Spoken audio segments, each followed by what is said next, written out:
Hi hello నమస్తే welcome to Q News. సిద్ధంగా ఉన్న సుదర్శన్. భారతదేశ S-400 రక్షణ వ్యవస్థ శక్తి ఏంటనేది ఇప్పటికే ప్రపంచానికి అర్థమైంది. పాకిస్తాన్ కూడా ఇప్పటికే అది ఎంత పవర్ఫుల్ అనేది తెలుసుకుంది. ఇక ఆపరేషన్ సింధూర్ సమయంలో అయితే S-400 రక్షణ వ్యవస్థ షాబాజ్ మునీర్లకు నిద్రలేని రాత్రులు పరిచయం చేసిందనే చెప్పాలి.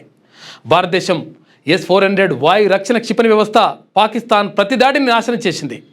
ఇప్పుడు అదే S-400 గురించి కొత్త సూపర్ న్యూస్ బయటకు వచ్చింది. అన్ని సరిగ్గా జరిగితే భారతదేశం S-400 కొత్త బ్యాచ్ను అందుకోబోతోంది. త్వరలోనే భారతదేశానికి మరిన్ని S-400 క్షిపణి వ్యవస్థలను సరఫరా చేయడానికి చర్చలు జరుపుతున్నట్లు రష్యా చెబుతోంది. మరి అవి ఎంత పవర్ఫుల్? సరిహద్దుల్లో కాదు, ఏకంగా దేశంలో మూల మూలకు చేరబోతున్నాయి. S-400 వ్యవస్థ కేవలం ఒక సాధారణ రక్షణ క్షిపణి వ్యవస్థ కాదు. ఇది శత్రువుల నుంచి వచ్చే దాడిని సమర్థంగా ఎదుర్కోగల గగనతల కవచం. ఈ వ్యవస్థ ఒకేసారి 36 లక్ష్యాలను ట్రాక్ చేసి వాటిని 400 కిలోమీటర్ల దూరంలోనే ధ్వంసం చేయగల సామర్థ్యం కలిగి ఉంది. ఇందులో ఉపయోగించే రకరకాల క్షిపణులు, విమానాలు, క్రూయిజ్ మిసైల్స్, డ్రోన్లను కూడా నేలకూల్చగలవు.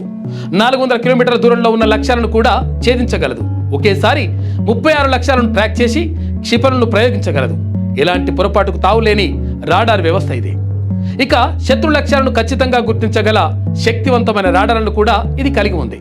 చిన్న, మధ్య, పెద్ద దూర లక్ష్యాలను ఎదుర్కోవడానికి వేర్వేరు రకాల క్షిపణులు కూడా ఇది ఉపయోగిస్తుంది. భారతదేశానికి రష్యన్ S-400 ఉపరితలం నుంచి గగనతల క్షిపణి వ్యవస్థ సరఫరాను పెంచడానికి భారత్ రష్యా చర్చలు జరుపుతున్నాయి.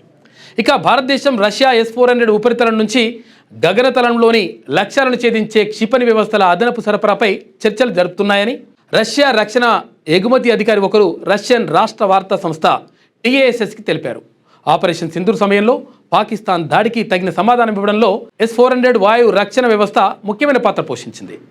భారతదేశం ఇప్పటికే S-400 వ్యవస్థ ఉందని Russia federal service for military technical cooperation అధిపతి డిమిత్రీ షుగేష్ చెప్పినట్లు TASS పేర్కొంది.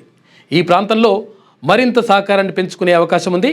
దీని అర్థం కొత్తగా మరిన్ని సరఫరా చేసేందుకు ప్రస్తుతానికి చర్చల దశలో ఉన్నాయని ఆయన అన్నారు. వాస్తవానికి భారతదేశం 2018లో రష్యాతో $5.5 బిలియన్ ఒప్పందంపై సంతకం చేసింది.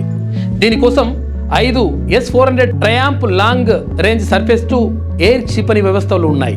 చైనా, పాకిస్తాన్ నుంచి వచ్చే ముప్పును ఎదుర్కోవడానికి S-400 అవసరమని భారత్ విశ్వసిస్తోంది. అయితే ఈ వైమానిక రక్షణ వ్యవస్థల సరఫరా చాలాసార్లు ఆలస్యమైంది.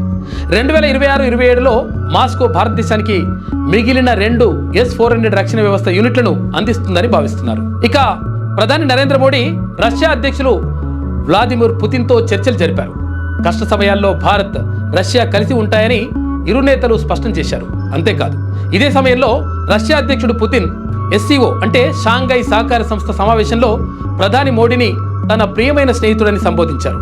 ఇదే సమయంలో Stockholm International Peace Research Institute ప్రకారం 2020-24 మధ్య భారతదేశ ఆయుధ దిగుమతుల్లో రష్యా వాటా 36% కాగా ఫ్రాన్స్ 33%, ఇజ్రాయెల్ 13% సరఫరా చేశాయి. S-400 క్షిపణి వ్యవస్థ భారతదేశ బ్రహ్మాస్త్రం. భారత్ రష్యా నుంచి 5 S-400 వైమానిక రక్షణ వ్యవస్థలను కొనుగోలు చేసింది. వీటిలో 3 స్క్వాడ్రాన్లు అందాయి. ఇవి పంజాబ్, లడక్, సిలిగురి కారిడార్లలో మోహరించాయి. ఇవి పాకిస్తాన్, చైనా సరిహద్దుల్లో భద్రత పెంచుతోంది. 4వ స్క్వాడ్రాన్ 2025 చివరి నాటికి, 5వది 2026లో అందుతుంది. వాటి పరిధి 400 కిలోమీటర్ల వరకు ఉంటుంది. ఇది వైమానిక ముప్పులను సమర్థవంతంగా నిలువరిస్తుంది. ఇప్పుడు భారత్, రష్యా మధ్య తెర వెనుక చర్చలు జరుగుతుంటే రాబోయే రోజుల్లో ఒక ఒప్పందం ఉంటుంది. ఇది జరిగితే భారతదేశంలోని ప్రతి మూలలో S-400 మోహరించే అవకాశం ఉంది. F-35, F-16 కూడా ఈ వైమానిక రక్షణ వ్యవస్థ ముందు విఫలమవుతాయని రక్షణ రంగ నిపుణులు భావిస్తూ ఉన్నారు. ఇది ఇవాల్టి స్పెషల్ స్టోరీ. చూస్తూ ఉండండి క్యూన్యూస్. మీ సిద్ధంగా ఉన్న సుదర్శన్. లేటెస్ట్ న్యూస్ తెలుగు మరియు ఇంగ్లీష్ అప్డేట్స్ కోసం ఇప్పుడే క్యూన్యూస్ అఫీషియల్ యాప్ ని ప్లే స్టోర్ నుండి డౌన్లోడ్ చేసుకోండి. సరికొత్త సమాచారాల కోసం క్యూన్యూస్ వెబ్సైట్ ని ఫాలో అవ్వండి. ఛానల్లో ప్రాంతీయ, జాతీయ, అంతర్జాతీయ వార్తలు వీక్షించండి. లైక్ చేయండి.